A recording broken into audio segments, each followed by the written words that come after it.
ओम शांति।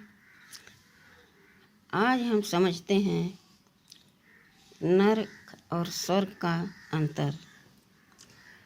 स्वर्ग में और नरक में संतान उत्पत्ति का राज, योग बल और भोग बल में विश्व प्रभाव का राज।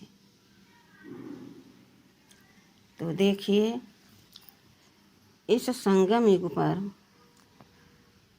बाबा अपनी सभी रूह आत्माओं को, अपनी संतानों को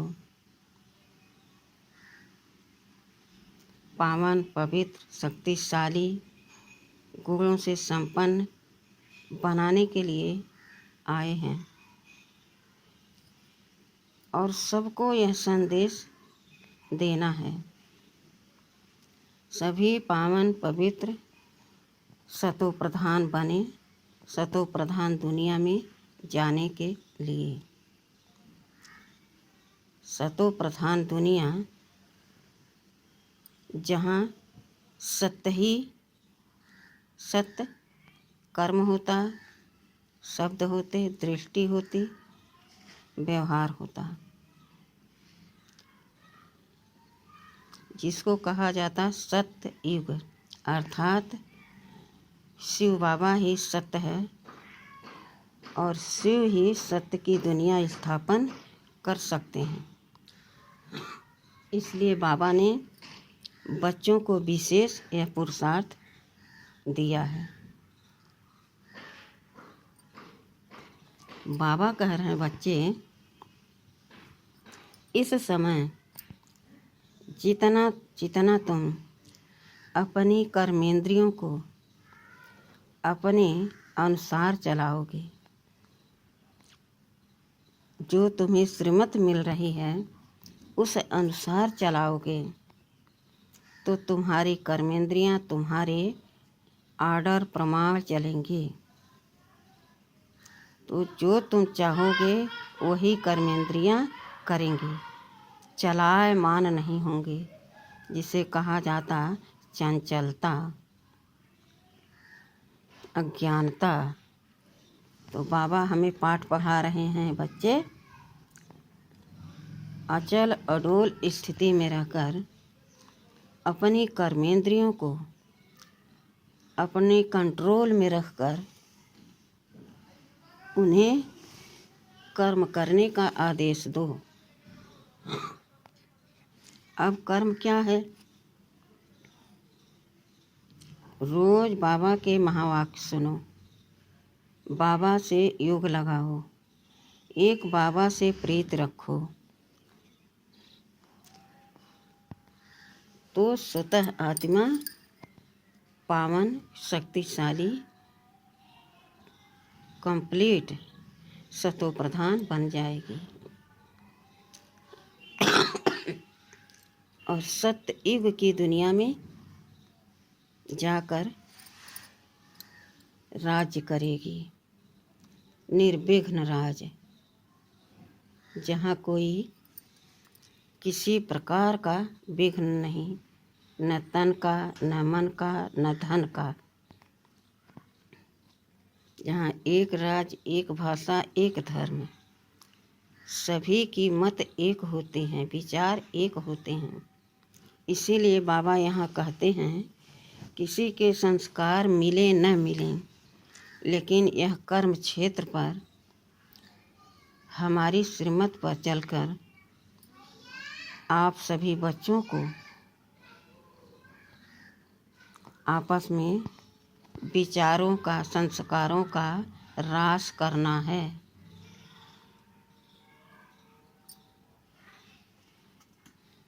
जब यहाँ संस्कार मिलन की रास करेंगे तो सत्य की युग में स्वतः रास लीला करते रहेंगे। यानी एक दूसरे के दृष्टि मिलते ही पवित्रता का, सुख का, शांति का, आनंद का, प्रेम का वाइब्रेशन स्वतः प्राप्त होता रहेगा। सब आनंद मगन में मस्त रहेंगे, अपना जीवन व्यतीत करेंगे। अब वहाँ जब शरीर आत्मा छोड़ती है तो वहाँ किसी भी प्रकार का कोई दुख नहीं होता है। आत्मा को यह महसूस होता है कि अब मुझे इस शरीर को छोड़ना है। किस समय छोड़ना है वह भी आत्मा को महसूस होता है, और जन्म कहाँ लेना है वह भी उसे महसूस होता है। स्व इच्छा से शरीर छोड़ करके दूसरा चोला जा करके धारण करती है। वहाँ कोई दुख की बात नहीं कि कोई शरीर छोड़ा और हाय तौबा मचा, नहीं।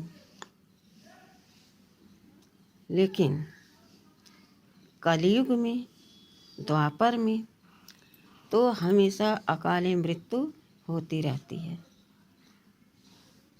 जिस पर किसी का कोई जोर नहीं। चाहे जितनी दवा करा लो, दुआ करा लो, धन वैभव हो, परिवार प्यार करता हो, लेकिन हार्ट अटैक आया और शरीर छूट गया। यह ऐसी बीमारी लगी जो कई वर्षों तक बीमार रहे, तब शरीर छूटा। कितना कष्ट आत्मा को महसूस हो रहा इस शरीर के द्वारा।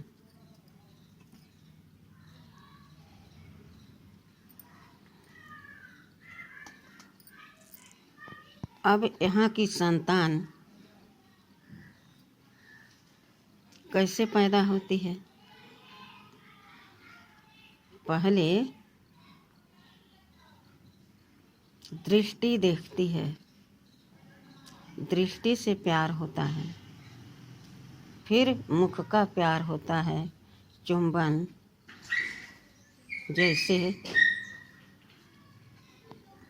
आकर्षित करता है, फिर इंद्रियों का स्पर्श होता है, तब बच्चे होते हैं। लेकिन सतयुग में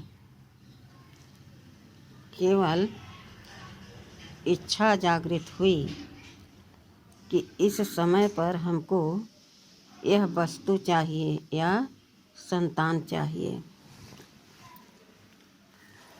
तो मोर को इसीलिए कहा गया है कि मोर एक राष्ट्रीय पंछी है, पवित्र पंछी है। कहा जाता है कि उसके आंसुओं से मोरनी गर्भ धारण करती है।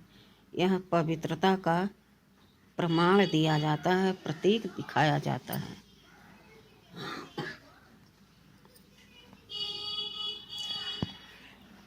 तो वहाँ दृष्टि से प्यार उभरता है, मुख से प्यार चेहरे से दिखता है और संतान की उत्पत्ति हो जाती है।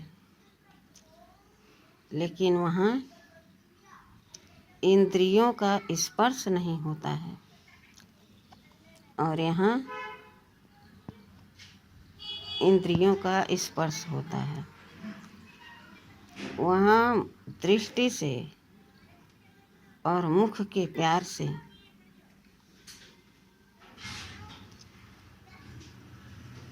संयोग बनता है, और यहाँ इंद्रियों के स्पर्श से संयोग बनता है। कर्म में, बोल में, व्यवहार में इंद्रियों का सब कर्म होता है। मुख से बोल के बताती है, दृष्टि से देखती है, और इंद्रियों का स्पर्श होता है। लेकिन सतयुग में देखा जाता है कब किस वस्तु की ज़रूरत है, कब संतान की ज़रूरत है। मुख से यानी मन से संकल्प करते हैं, दृष्टि से वाइब्रेशन देते हैं और बच्चा पैदा हो जाता है। यही कारण है कि वहाँ जब बच्चा गर्भ में होता है तो उसे दुख नहीं होता है, लेकिन यहाँ जब गर्भ में होता है तो गर्भ जेल के समान होता है। वहाँ हर कर्म सत्य के आधार पर होता है, यहाँ हर कर्म झूठ के आधार पर होता है। जो यहाँ मरते समय भी सजाएं खानी पड़ती हैं और जन्मते समय भी सजाएं खानी पड़ती हैं।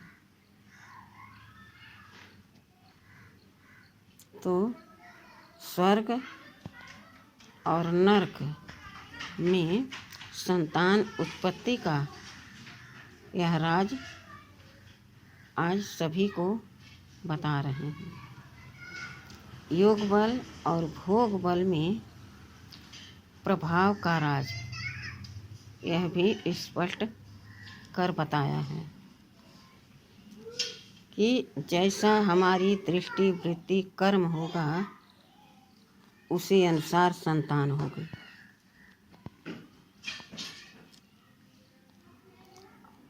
तो सतयुग में सत्यता का राज है और द्वापर कलयुग में झूठ का सहारा है। यह शरीर क्या है? झूठ है। सतयुग में सदैव आत्मा का भान रहता है सबको, आत्मिक दृष्टि से सबको सब देखते हैं और संतुष्ट संपन्न रहते हैं।